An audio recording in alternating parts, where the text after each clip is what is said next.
Welcome, everyone, to another edition of the Tony Sirianni podcast. I am very pleased to have my dear friend Bob Milligan with us. Bob, thanks for being on the show. Pleasure, Tony. Good to see you again. Good to see you. A couple things. What I really want to, what I think you could really help people with is if we just talk a little bit about kind of the do's and don'ts of starting an RIA or why even to be in an RIA, because you and I have talked about this a lot, and I think you got a unique, experience and background. You're one of the founders of the original Concurrent. You've got the successful 1792. You've been at the Wirehouse and you've been with Raymond James the whole time. So those are all interesting, things to talk about. So just give us a quick overview of your background so we know, and then let's kind of get into, framing out independence for people. Yeah, no, that's great. It's first of all, it's an honor to be here with you, having a follow-up conversation to the one that we did last year. A lot's going on, right? And it's exciting time to be in our business, in our industry, operating and managing an independent wealth management practice and firm at Raymond James. As we've talked about in the past, and I think sort of many people that know me know this, it's I'm a former wirehouse advisor, right? Grew up at the Merrill Morgan, cup of coffee at Wachovia Private Bank. And I'm more excited about our business today than I've ever been, right? I think we're in very early innings of the independent space. We started 1792 8.5 years ago, so 2017. Exited Morgan Stanley with myself and two partners and our assistant Margaret Selby at the time, and now she runs our operations. And we're 14 advisors operating a multi-advisor practice at Raymond James as an OSJ model Yeah. with just under $2 billion of AUM, right? And so I'm also a player coach, which gives me an interesting perspective.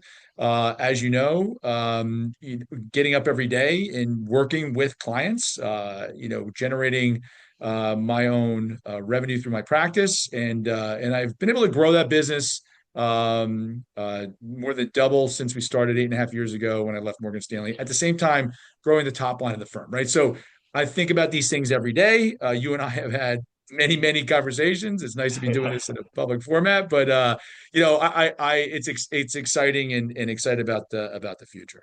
I mean, and also, I think advisors will benefit from, your experience at having done this. And a lot of them are sitting in the seats that you used to sit in, you know what I mean? So Yeah. let's talk a little bit about the independent opportunity and what you see as a guy who's operating. I mean, you've gone from being an advisor, now you're running a P&L, which I Yeah. was a manager, so I always had done the P&L, but that's interesting that now you got to run it, you got to have a firm, it's got to make money, right? And you got to Yeah. figure out, and you've got to argue with when you're recruiting and bringing in new advisors with what you hear out there. I mean, there's like pie in the sky this, and you're gonna the heavens and earth are gonna move. I mean, it's hard to. I know you're a realist too, so you want to. Yeah. Yeah. That is just it. Tons of choices today, right? So the old days, when you and I started this business, and I started in 1996, I'm going on 30 years, which I can't You're believe. pretty old. You grew up at your firm, and then you left your firm and went wire to wire, and you got paid the check, and you did at the time a 5-year deal, and those 5-year deals became 8-year deals, and then 10-year deals. Today, there's a ton of choices, right? We hear a lot of talk about equity structures and monetization and future opportunity, but it really comes down to what is right for your practice today, right? There's a convergence, right, of the benefits of the large wires historically have been platform, infrastructure, technology, management support, Well, offered let's products. hit on that because I know Yeah. that's all those things are important to you, right? So you, in terms of do's and don'ts, and advisors making a decision. So if I'm coming into a firm and they're telling me they got good technology, let's say, and I know that AI is coming, well, what's the advice for a guy like that? How do you differentiate between firms and Yeah, whatnot? I'd say first you have to operate your business. I have a touchstone, right? It's a North Star, so to speak, of start with your clients, right? I always say Yeah. start with your clients. The clients are the most important people in the room, and what you do for your clients, and everything falls from there. And it really depends on the type of practice you operate and what is important to you. But today, The platforms are rich and robust. 10 years ago, if we were having this conversation, and you were, the independent space was very clunky, right? You had to piece Yeah. together. You gave up something. Today, because of the amount of investment in the convergence of platform, firms like Raymond James, who's our partner, we're robust from a technology and platform offering, right? Our platform is very strong. Our platform is very rich. We don't want for anything, right? Relative to the old days of Morgan Stanley. But what is different today, and what I educate advisors on, is there's a big difference between the platform, the home office, the back office support, and running a business, right? And that's really where the key differences are, right? So running and operating a business day to day, you do it, I do it. Advisors that go independent, the don'ts, right? Don't underestimate what it takes to operate and run a business. Advisors spend a lot of time looking at platform before they go, and they should, right? They should land at a firm that has everything they need to be successful for their clients. And And today at also, and Raymond, also maybe know what's important to them. So, I mean, if technology is important to you, I think what were you telling me that Raymond James spent on its technology? I mean, you can't compare that with a sort of a small firm who's, yeah, $800 million, technology build out. That's a big number, right? That is a really big number. And so we have a choice, right? Raymond James looks at us as clients, right? As we look at our advisors as clients. And when you stop and think about it, I've spent a lot of time in industry conferences and in learning from other CEOs that are much larger than us. And I hear them talk a lot about what's to come, the build out, right? The addition of trust services and CRM and technology. We partnered with Raymond James, and Raymond James, we have it, right? We have a very, very robust platform right out of the gate. Things like leveraging the investment bank, right? We have an investment banking that bridges a gap between our advisors and the investment bank for advisors that help business I mean, owners. I get to your point. If I'm look, as you said, the independent world, there's you have so many more choices and options today than you used to, but they do have to cobble that together, right? Because They do. you're Yeah. not starting a firm with an investment bank, but they have to sort of yank it together.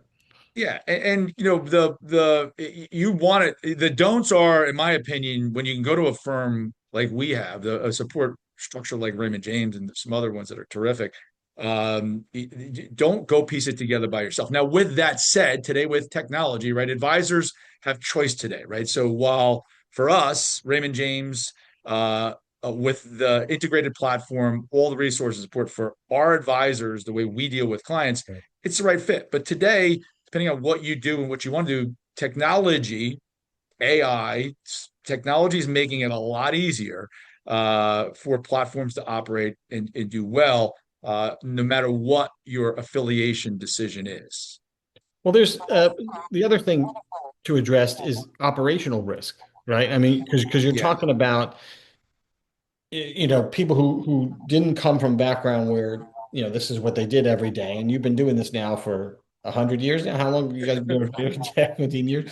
So it's been a while, and there are real risks. There really are. Yeah. I mean, there's balance sheet risk. You, By you, the you way, stop for a I just second. FYI, this God shining down on me like this should just make you feel comfortable. Yes. Yes, I see that. Well, I'm in 14-degree weather in New Jersey at 1792 It's cold headquarters, here. It's and like I understand 70, you're in 74. Florida. Yeah, yeah, it's freezing at 74 in Florida.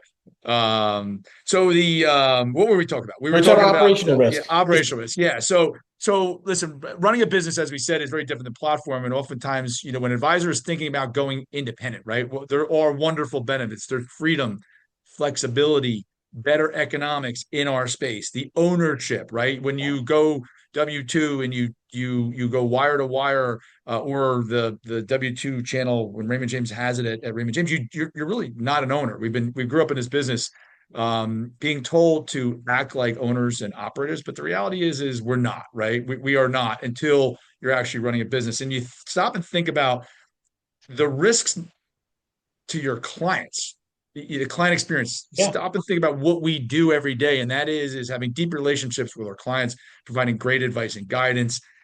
And today, you need to do that at scale. if you go independent and you have to take care of things like HR, benefits, 401ks, staffing, real estate, compliance, Yeah, making things I mean, I work, think, right? yeah, I think that that's been one of the real drivers, of movement in this business of firms like yours, right? You create something that an advisor can come to and they understand it. They feel comfortable. I'm talking about a wirehouse advisor. It comes from Yeah, full service back, can come in and say, "Oh, I get this. This is, I'm familiar with this." yeah, and listen, we didn't invent supported independence, but we're filling a niche today, right? That is because of demand. Advisors today are looking at it and saying, "Hey, Raymond James is a great platform. I can check that box. I can go there and I have the same platform, home office, back office resources I have at my large firm. And by the way, culturally, a step up, right? As I think we've talked about this, I just this is my opinion, but I think the wirehouses have really been great from a platform perspective. They are platform rich, but they sort of losing the cultural wars. I Well, mean, they just are. that's yeah. They lost the culture war. That was the whole Yeah, thing that we were working on, 10 years ago. However, they retreated into their strengths, and their strengths are operational support locally. Great platform, as you mentioned. There's plenty to like there. And if it's worth 60% to you, I guess you make that, you pull right. that Well, that's trigger. it. Yeah, Yeah, yeah. yeah. But I think from your point of view, it's not like I mean, you have to be able to offer the same thing. You have to have likes, right? Like to like. Oranges. Yeah, and that's our business model, right? We partner with like-minded advisors that have similar goals and focus. They're good advisors. They treat their clients really well, and we give them all the support that they had at the wirehouse, right? We leverage the back office from Raymond James. We're not competing with Raymond James. Right. We are enhancing and complementing with Raymond James, running the middle and front office operations for that advisor. So everything from transitions to getting them from point A to point B to helping them with compliance supervision. Everything operationally, we're providing this So just similar do, resource they had at the wirehouse branch. do me a favor. Contrast that a little bit if you can with like what you might get at a custodian. Like, so, I mean, I mean, the way you're talking, it feels more like a firm than a custodian, which is just sort of here's this institutional behemoth It type. is, and as you know, there are a ton of different business models out there, right? So there's, and it really depends on your affiliation, in the RIA space, all the way down to the W-2 channel.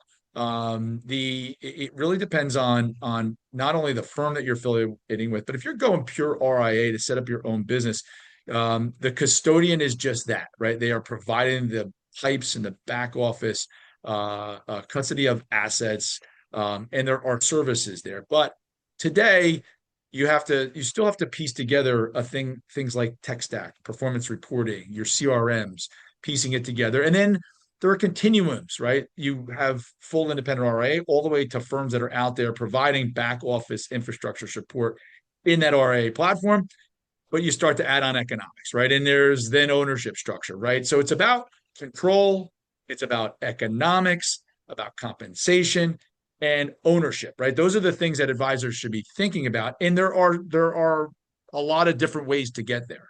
Well, let's talk a little bit about the because we did talk about equity earlier, and there are important things like succession, and that's obviously on a lot of guys' mind. But it matters then who you partner with vis-a-vis balance sheet, vis-a-vis economics, right? And then if you're going to partner, is that firm being run well enough to have a profit? There's $10 billion firms that don't make any money, So Well, that's it. you give Yeah. me equity in Yeah. what? Yeah, I mean, listen, there's 100 cents on every dollar, right? And you can, you've got to stop and think about how you're getting compensated and what you own, right? I mean, that's how I break it down. I'm a simple guy, and I get up every day and I'm like, okay, wait a minute here. If I'm have this promise of a large payout, right? Like of a PE backed firm where there is a promise down the road of equity structure, of a large equity monetization. What is the trade off, right? We're all we are Every time you take money, Bob, there's a compromise. And by the way, that there's a doesn't mean that compromise. it's bad. It doesn't mean that you won't be in that. It just means that you got to know going into it, Yeah. what the numbers are. And that's why also if you run a firm, you can't give away the store. It's got to be something it makes money in the long. And that drive for some of these guys to think I'm going to get the lowest, common denominator. You get what you pay for at the end of the day. like if I'm getting a big pile of money, what is the trade-off? There is always a trade-off. So, Oh, our approach is really to say, let's be transparent about it. Let's stop and think about it for a second and boil it down to what do I own and what is my exit, right? You could, if you think about with what we do for our clients, and that is helping them plan for financial success. We always start with a plan. We help them identify what their goals are and help them with a plan to get there. Advisors don't do that for themselves oftentimes, and they certainly don't necessarily do it for their businesses. And so, if you begin with the end in mind, what does my exit look like in this business? Succession planning, but exit planning. You're going to exit. We're all going to exit this business, right? At some point in time, we're either going to let it die in the vine by not addressing it and passing it on to somebody else, or die with it, unfortunately.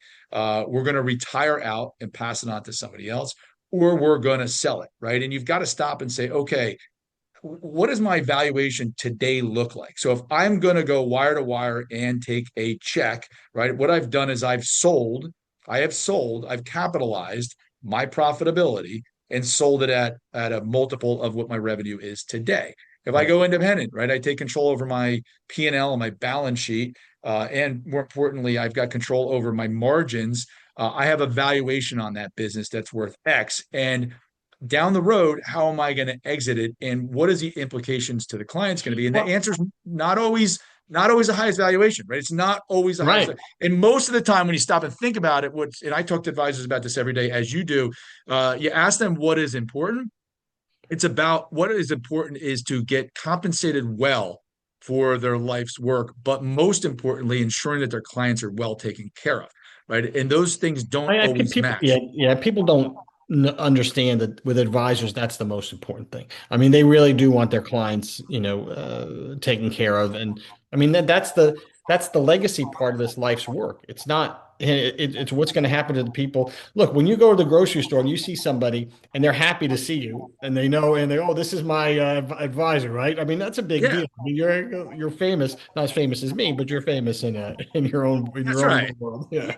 Yeah, and that's what it's all about. It's the people Thanks. connection, and it's also protecting the clients from what could be, right. What happens if you sell to a PE backed firm that comes in with cost cutting, and now your margins are very, very low in your practice today, and you don't have the ability to hire next generation advisors and have a seamless transition. Those are things that need to be. There is no right or wrong answer, right? It's Well, just right. what I think the that's way we look at it. I guess I've identified the new villains are these sort of short-term PE guys. Is sort of there's a negative, but there are good ones out there. So the question that makes it even harder for advisors, right? You got to find the good guys. It was easy when we started. This was easy because the wires were considered, bad culture, bad, not bad people, but bad culture, bad this. Yeah, And so it yeah, was easy to say we have good culture. Okay, well now that's over because plenty of people are happy over the wire. That's done. That yeah, argument's so now you got this Wild West out here on our end. right. You open Pandora's box, and now what? Well, if you think about any business, if you're whatever you're selling widgets, right? I mean, widgets. If you're a widget company, and you do sell to a private equity firm, what they're going to do is they're going to come in and they're going to create operational scale in your business, right? So we focus on the control over your business, eye towards enterprise value, and enhance that enterprise value through operational scale and efficiencies, right? And there's a lot to unpack with that. But if you think about most practitioners today, if they want to grow their businesses, listen, I started in 1996 with a program at Merrill Lynch called Supernova, right? I don't know if you remember that back I in the do. day. I do. Yeah. You know, listen, it was a simplistic way to look at your client relationships and say, okay, what do advisors need to be doing every day? Not operating a business, not picking stocks, right? They should be engaged with their clients, their best clients, that in providing deep understanding of what's important to them, and building those relationships. And they can only do it with so many clients, right? And that concept of it was early on in terms of operational efficiency, but if you stop and you look at the practice today for the advisor, you say, okay, how do we get that advisor to leverage resources, not only at the platform level, but at firms like ours, right, where we can take it to the next level, not just provide things like compliance and supervision and HR finance, marketing, but practice management, right? Scaling those businesses like a private equity firm would do, coming in and putting in a sales team, looking at a finance team, right? The changing the operations and creating scale in that business. You can begin to think about the next generation of that practice as a business built for growth, right? And now that business becomes a lot more valuable, as opposed to just saying, "Hey, I'm going to take a pile of money and I'm left with this pile of money. And guess what? I'm going to operate the business the same way I've been doing it for the past 20 I, years.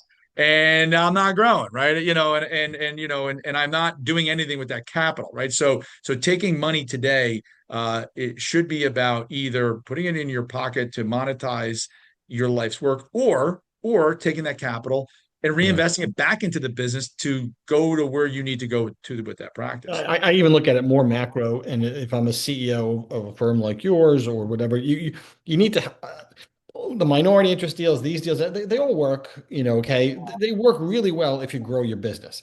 None of these things work great if you're just going to sit stagnant. And I bought a business. It's a shark that's not moving. It's going to die, right? So Right. you gotta be very careful about who you hire and work with, right? You need guys who are willing to do what they're Yeah, supposed to and you do. can't do it alone. I mean, listen, our No. our message is you can't, do's and don'ts. The don'ts I'd say is don't do it alone, right? I mean, we're built 1792. The namesake is, after the Buttonwood Agreement, 24 stockbrokers got together and formed an agreement that ultimately became the New York Stock Exchange. Those 24 brokers were better and stronger together. That agreement formed a foundational trading agreement that was the foundation of the capital markets that we know. Yeah. It's similar for us today.